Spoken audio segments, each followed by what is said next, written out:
Hey everybody, it's Rob from Flailthroughs. This is Gundam Breaker 2, and today we're gonna, for the last of the B stages, the DLC B stages, we're gonna stick with the Banshee because it was fun to use, so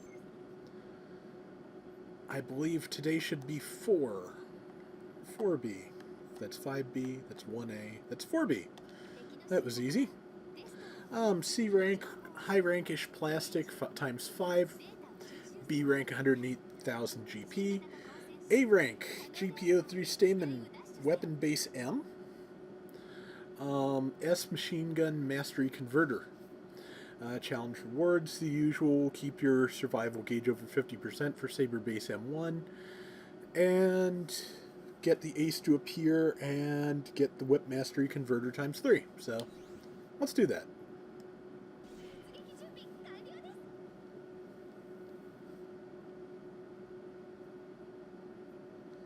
So yeah, it's... sorry if I'm a little bit spacey. I'll get better as I go. I just finished recording podcasts for later in the week, so that was fun. If you are interested in Transformers at all, as I've mentioned before, I am on Radio Free Cybertron and some of its spin-off podcasts, like the comics podcast Fanboy versus the Transformers. So, okay, so far so good. Let's get the... Oh, let's use this. Okay. And that. Crunch. Man, that was a half-hearted crunch. For a second, I wasn't even sure it connected. Okay, that even that has a very pleasant, useful arc when you activate it in the air. So, I seem to recall this is one where you have difficulty getting the points you need for making the aces appear. We'll see how it goes.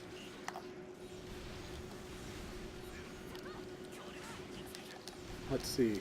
Oh yeah, I'm back down to just the punch because new type destroyer is recharging. GPO2, let's see. Wasn't close enough for that to work. Punch. Okay, yeah, the basic punch does a pretty good job of knocking down guard gauges, so...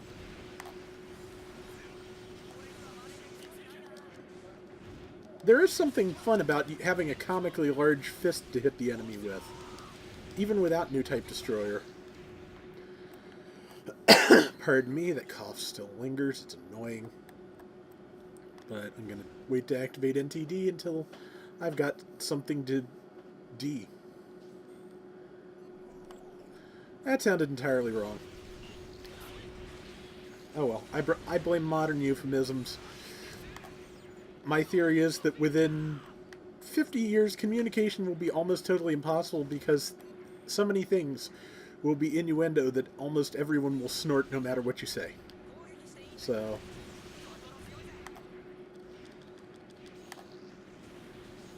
Okay, now NTD. There we go. Slam dunk. If I hold it, does it do more than one attack? I'm not sure. Looks like it might do more than one if I tap it. Or it just does it at whim. And your EXs can't interrupt it, so... So if you really want to do a, nice big shot from somewhere above, the claw is handy because you can get up in the air. I'll have to remember that. I'm sure I will find situations where that is useful. NTD's down, so I'll just have to punch him real hard. Or use the other armed armors. And let's get my health back.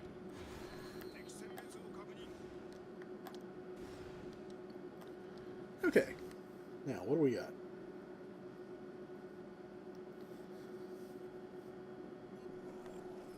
Okay. That missed. Okay. The one problem with the Beam Magnum is that if you use the uncharged shot, it discharges a little slow. Or, yeah.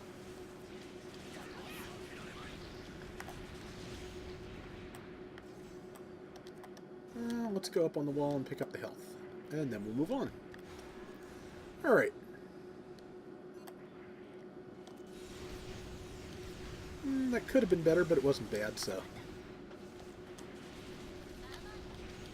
The one problem is that the armed armor beams, you know, have a pretty wide arc, or a pretty wide beam, but they don't really seem to hit more than one thing at once, which strikes me as unfair. But what are you going to do?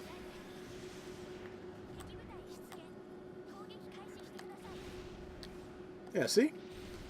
Okay, that it actually hit two at once. And I managed to totally discharge it, so it'll be a while till that's available again. Okay.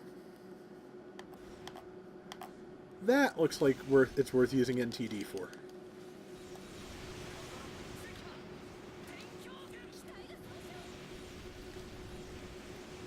If this keeps up, I may even use burst mode. Yeah, let's use burst mode. Okay, you look like you're about to fire a nuke, which I'm happy to be on this side of it, that's for sure. Let's use this to move right through it. Yeah, that worked. Oops, okay. But yes, using the Arbiter Breaker to cancel through the nuclear blast worked pretty well, so. So, sadly, Star Wars Celebration is over, and the one piece of news I was really hoping for, unaltered versions of Star Wars, did not occur. But it'll happen eventually. I'm certain it will. It's a matter of getting all the copyright nonsense worked out. Unless, of course, George Lucas left it in his contract that they were not allowed without paying some kind of heavy penalty, because I would not put it past him. I really wouldn't. But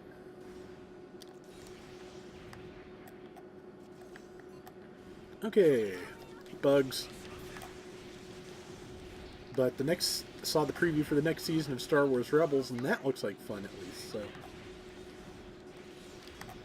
It's pretty much all that happened during the weekend. Besides the stuff I talked about on Sunday, it's, you know, slow week. But, okay, here's the GPO-3. Wow. This looks like a good time to NTD. Okay.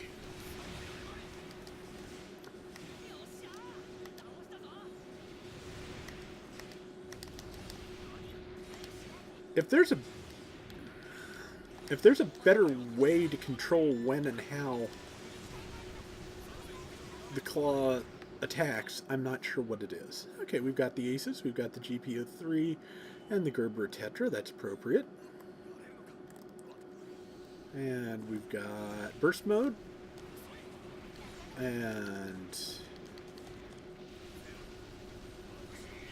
let's hit it with all the tricks. Okay.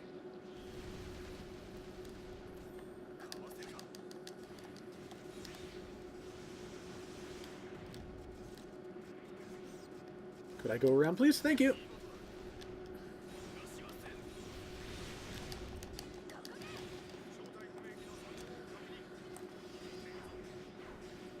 Where did it go? Is it still up there? Okay. The claw launched it so far that it was basically in low orbit. I kind of want to finish it with the punch. Well, since it walked into the back of it, that worked pretty well. Okay, so not bad. Not bad at all.